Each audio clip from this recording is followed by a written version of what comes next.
I guess at this point, if you don't laugh, then you'll probably cry. Hi, my name is Sydney. Welcome back to my channel. This week around the world, things have been pretty sad, but I think especially sad on my side of the globe. So I'm over here thinking, surely it's not just Australia that's completely insane at the moment. This has to be happening everywhere. And it is. So because I'm a thinker, I thought it might be fun to address some craziness happening worldwide.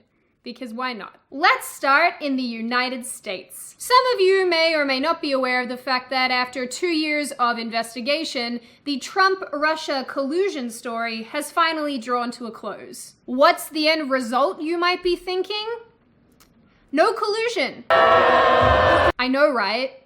Who would have thought? Special counsel Robert Mueller found no evidence of collusion between President Donald Trump's campaign team and Russia, and did not present enough evidence to warrant charging Trump with obstruction of justice. In a major political victory for Mr. Trump, who quickly hailed the announcement as complete and total exoneration, Mr. Mueller's nearly 2-year investigation ended with a finding that no one in Mr. Trump's campaign conspired or coordinated with the Russian government, according to a summary of Mueller's findings. Now, after finding out that the US president is not, in fact, the worst person on planet Earth, Democrats seem to be kind of disappointed about this. They got real mad.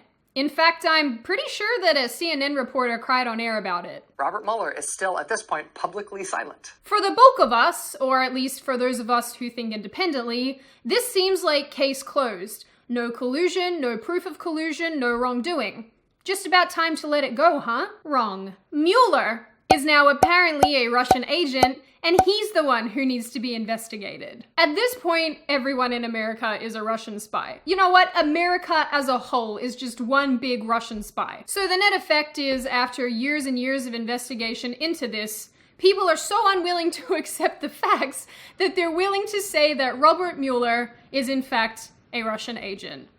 These people are seriously the anti-vaxxers of politics. Moving along. Now, America is also embroiled with the idea that maybe they should be lowering the voting age to 16, which apparently is an idea that Oregon and Massachusetts have already picked up. When I was 16, actually, let's not go there. America is honestly so funny sometimes. It's like, yeah, you can't drink till you're 21, but here, please vote for national leaders because politics. Last night, 126 members of Congress voted yes in the first ever vote on a proposal to lower the voting age to 16 on the floor of the US House of Representatives, a historic milestone for a movement that has been gaining momentum in recent years. Representative Ayanna Pressley proposed the amendment to H.R. 1 on Tuesday to lower the voting age to 16 for federal elections. After approval by the Rules Committee, the amendment failed to pass the House floor, but did earn the support of the majority of the Democrat caucus. As a lot of people have rightly pointed out, 16-year-olds aren't exactly the most politically literate people, and they're not usually interested in anything. This is most disconcerting for people like me because apparently this idea is also shared by Australia's communists.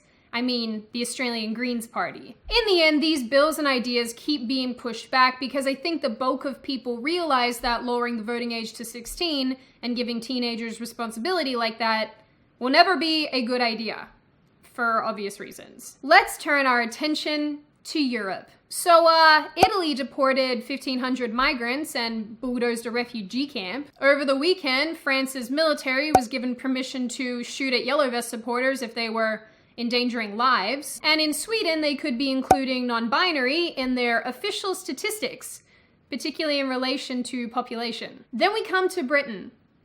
Oh, Britain. UK denies asylum to Christian convert from Iran because Christianity is not peaceful. But actually what? The Home Office has refused asylum to a Christian convert by quoting Bible passages, which it says prove Christianity is not a peaceful religion. The Iranian national who claimed asylum in 2016 was told passages in the Bible were inconsistent with his claim to have converted to Christianity after discovering it was a peaceful faith. The refusal letter from the department states the book of Revelations, the final book of the Bible, is filled with imagery of revenge, destruction, death, and violence, and cites 6 excerpts from it. It then states, These examples are inconsistent with your claim that you converted to Christianity after discovering it is a peaceful religion, as opposed to Islam, which contains violence, rage, and revenge. This is confusing. Critics of the Home Office have said that the department actually does a bunch of things anyway to try to prevent people from coming to Britain,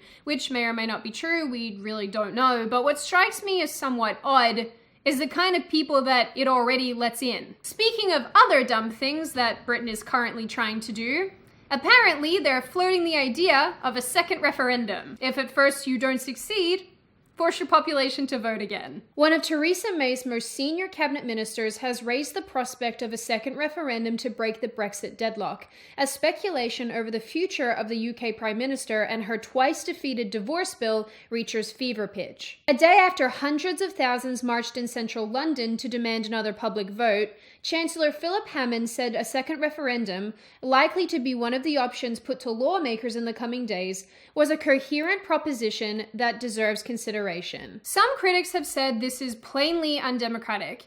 One writer actually explains how it's not uncommon to have politicians repeatedly have referendums until they get the result that they want. Others have suggested that this is actually the correct way forward because people are finally understanding what a Brexit actually means. There is also apparently a need to have a thing called a settled will of the people, which is obviously not being reached at present time because the country is in serious civil unrest. Regardless, it's pretty clear at this point that Britain's politicians are very inept, and they're not carrying out the will of the people, so there's that. What is that? You can't do that. Still on the European continent, let's direct our eyes to Belgium. Well, a Muslim party in Belgium says it's preparing to campaign for setting up an Islamic State there. Two candidates from the newly established Islam Party won seats in a recent municipal election. Let's discuss this now with Philip Klaas, a Belgian Euro MP. Thank you so much, Mr. Klaas, for joining RT. Now, the party plans to run in Belgium's national election in 2 years' time. What do you make of their achievements thus far?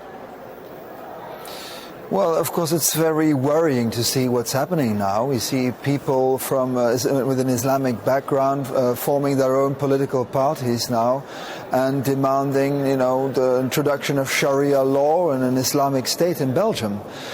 We've always predicted this, but up till now, Muslim people mainly supported socialist parties and other leftist parties, but now they feel apparently confident enough to make their own party and to make their own revendications. And this is something really worrying, I think. You heard that correctly. A group of people in Belgium have decided to create their own political group in the hopes of enforcing Sharia law in the country and emulating Islamic State. No! No! Hell no! No! No! This is especially interesting to me because it's one of those things that's kind of like, well, it was only a matter of time. When you consider the fact that lots of European countries complain about the fact that there are no-go zones, there are Sharia zones, there are areas where the police and ambulances won't go, and there's just general enclaves of different kinds of people within the general broader population. Whether a group like this will actually garner any support is reasonably unclear at this stage, but the fact that it exists and the fact that it has these kind of goals is pretty disconcerting to me. That brings me to Australia and New Zealand, which will be the last stop on this flight. If you follow me on Twitter or Instagram, you will know I have been losing my mind over the things that have been happening in Australia and New Zealand over the last couple days. Not impressed. I'm talking about people being arrested over Facebook posts, to books being banned in particular stores, to politicians being harassed, to all white people collectively being blamed. It's been a wild ride. But two of my favorite stories to come out of all of this are in relation to New Zealand, headscarves, and police. Male New Zealanders asked to wear headscarves in support of Muslims after shooting. I don't consent. In the wake of a mass shooting at 2 mosques last week, a campaign encouraged New Zealanders of all genders to show their support for Muslims by donning headscarves commonly associated with the Islamic religion. The movement, Headscarf for Harmony, that's an ironic name, took place Friday. In a further display of solidarity, New Zealanders of all faiths observed the Muslim call to prayer through nationwide live broadcasts and near the mosque where 42 shooting victims lost their lives. Let's look this up. That is You know what? I don't understand how people can legitimately be this ignorant. This is, ugh.